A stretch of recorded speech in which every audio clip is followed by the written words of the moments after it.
पाया गया। ए मेरी माँ की ले, ए मेरी माँ की लो, छोटे बाबू ए मेरी माँ की लो।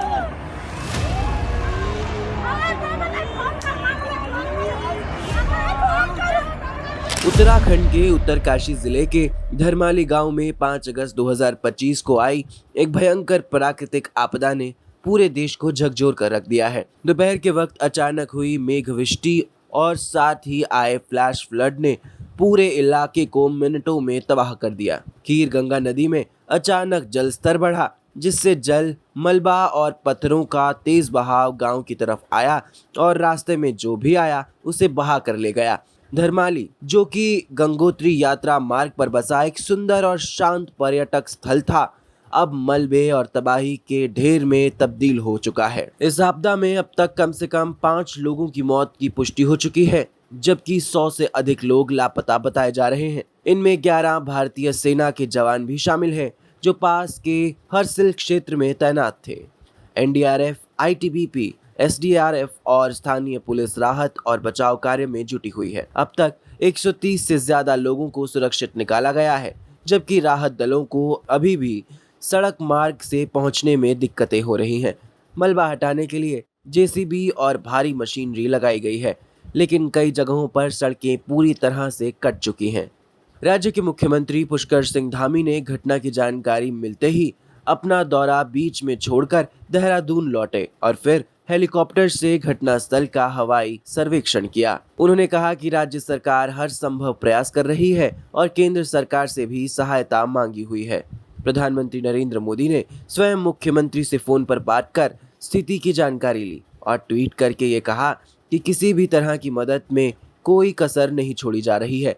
उन्होंने पीड़ित परिवारों के प्रति संवेदना जताई और भरोसा दिलाया कि केंद्र सरकार हर संभव सहायता दे रही है। कल धराली की आपदा आई है, उस आपदा में सभी एजेंसियां हमारी वहां पर काम कर रही है। सेना के लोग भी काम कर रहे हैं बचाव और राहत के काम में। आईटीबीपी लगी है, एनडीआरएफ, एसडीआरएफ और स्थानीय लोग, सभी लोग आगे आकर, हमारे जनप्रतिनिधि भी, सभी लोग बचाव के काम में लगे हैं। कल लगभग 130 के लगभग लोगों को रात को रेस्क्यू किया गया है और अभी लगातार खोजबीन जारी है।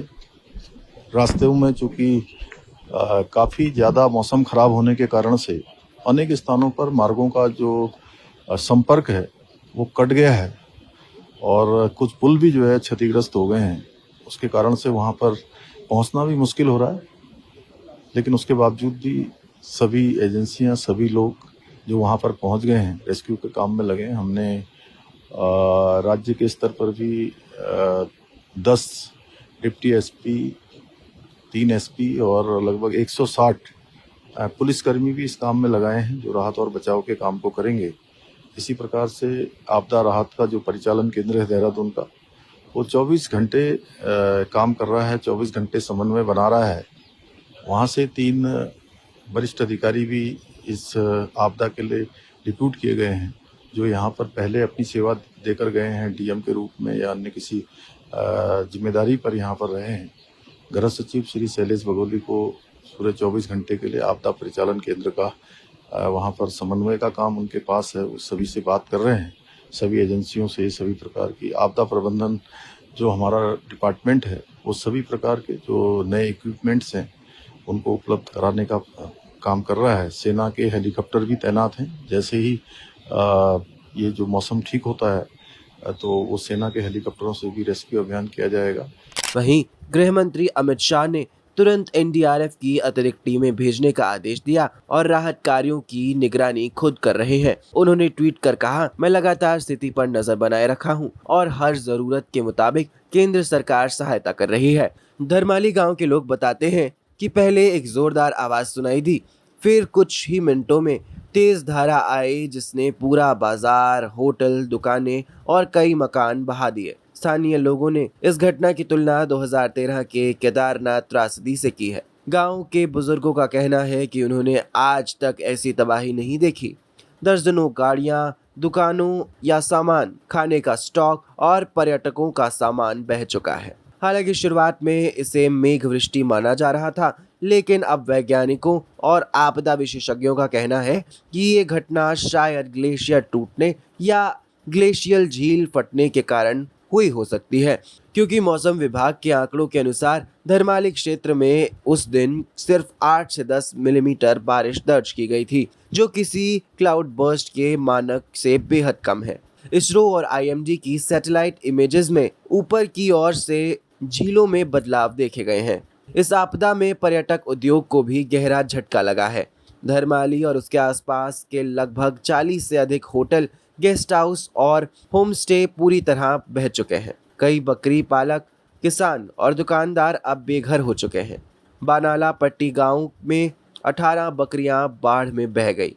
साथ ही NH 34 और हरसिल गंगोत्री रोड जैसे प्रमुख राजमार्गों को भारी नुकसान पहुंचा है, जिससे यात्रा पूरी तरह ठप हो चुकी है। प्रशासन ने आपातकालीन हेल्पलाइन नंबर 9456556431 जारी किया है, जहां लापता लोगों के परिजन संपर्क कर सकते हैं। स्थानीय स्कूलों और आंगनवाड़ियों को अस्थायी रूप से बंद कर दिया गया है।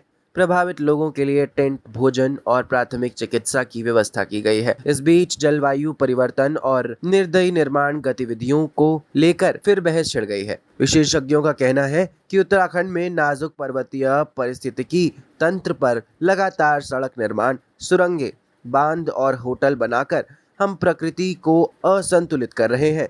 उत्तरकाशी की यह घटना एक और चेतावनी है कि अगर हमने पर्यावरणीय संतुलन को गंभीरता से नहीं लिया तो ऐसी घटनाएं बार बार होंगी। बॉलीवुड से सोनू सूद, भूमि पेडनेकर, राघव जुयाल जैसे कई कलाकारों ने सोशल मीडिया पर उत्तरकाशी के लोगों के लिए संवेदना व्यक्त की है और लोगों से सहायता पहुंचाने की अपील भी की है। सोशल मीडिया पर #PrayForUttarkashi और #उत्तरकाशी फ्लड्स जैसे हैशटैग ट्रेंड कर रहे हैं। फिलहाल बचाव कार्यों की रफ्तार बारिश और भूस्खलन के कारण धीमी है, लेकिन सेना और आपदा दल लगातार काम में जुटे हैं। प्रशासन की प्राथमिकता अब लापता लोगों को ढूंढना, संचार सेवाएं बहाल करना और राहत सामग्री पहुंचाना है। उत्तरकाशी की आपदा एक बार फिर दिखाती है कि प्रकृति के साथ खिलवाड़ कितना महंगा पड़ सकता है। यह समय केवल राहत कार्यों का नहीं, बल्कि दीर्घकालीन पुनर्विचार का है, ताकि पहाड़ बचे रहें, लोग सुरक्षित रहें और पर्यावरण स्थिर बना रहे। Bureau report, PPM times.